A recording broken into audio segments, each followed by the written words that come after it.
This is Mapper4Live, a Max4Live plugin that allows for complex connections between signals from input devices and synthesis and effect parameters in Ableton Live. When connecting input devices to sound-producing programs like Ableton, we're typically using one-to-one mappings, meaning that one input signal is driving one output parameter. Here we've mapped the value of a rotating knob to the filter cutoff frequency. Another common type of mapping is divergent, or one-to-many mappings, where a single input controls multiple parameters. In Ableton, we can accomplish this in software using macros. More advanced mappings include convergent, or many-to-one mappings, and the use of mathematical functions, called functional mappings, that increase the amount of control the user has over the sound. When we're communicating with musical signals, we can use MIDI to send simple note and control change messages, or open sound control to create custom namespaces, but there's no concept of mapping built into these protocols. The open source library libmapper aims to provide complex mapping capabilities between devices on a local network.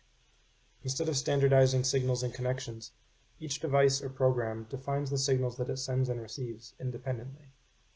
Libmapper-enabled devices and signals are then able to be discovered and connected over a network using one of libmapper's interfaces that support complex mappings. Its flexibility and support for complex mappings led us to choose libmapper to manage mappings in Mapper4Live. Ableton Live is a popular music production program that uniquely exposes its internal structures to developers, creating plugins with Max4Live. These features provide a number of useful tools to developers for controlling parameters with their plugins.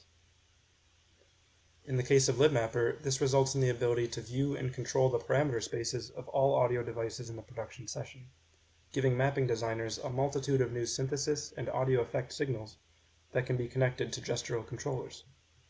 Mapper4Live uses these features to let users choose audio parameters to expose on the libmapper network as mappable signals.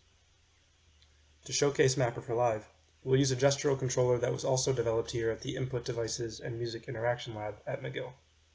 This is Probascio, a modular instrument prototyping device with libmapper integration that contains several modules with sensors to capture gestural interactions.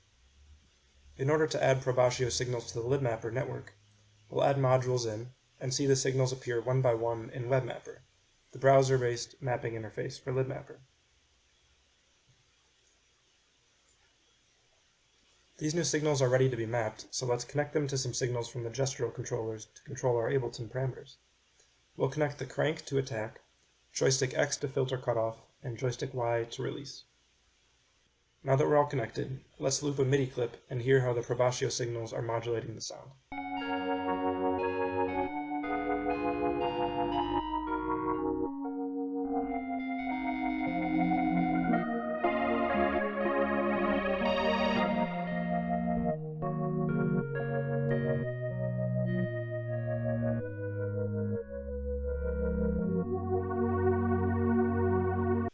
That was fun, but we can make some more complex mappings to capture some new gestures. Let's make a map that uses the amount of change, or the derivative, of joystick movement to control the filter cutoff and resonance, and a map to aggregate the values from the two buttons to control some wobbles. Let's play the same MIDI clip from before with our new complex mappings active.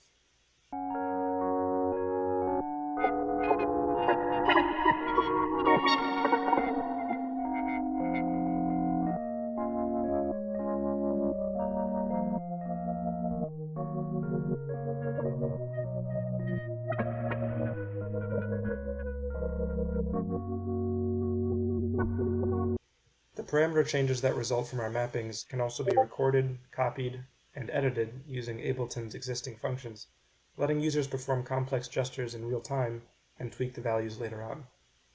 Aside from using Ableton as a mapping destination, other programs and devices are able to use Mapper4Live signals as sources. The existing libmapper bridges for Pure Data and Super Collider can be used to synchronize sonic changes between programs or devices on the same network. We hope that Mapper4Live will provide an intuitive and expansive sonic testing ground for experimentation into the design of complex mappings for gestural controllers. Current work is underway to make its installation and distribution easier for users, and curious developers can contribute to the open source repository using the link in the description. Thanks for watching.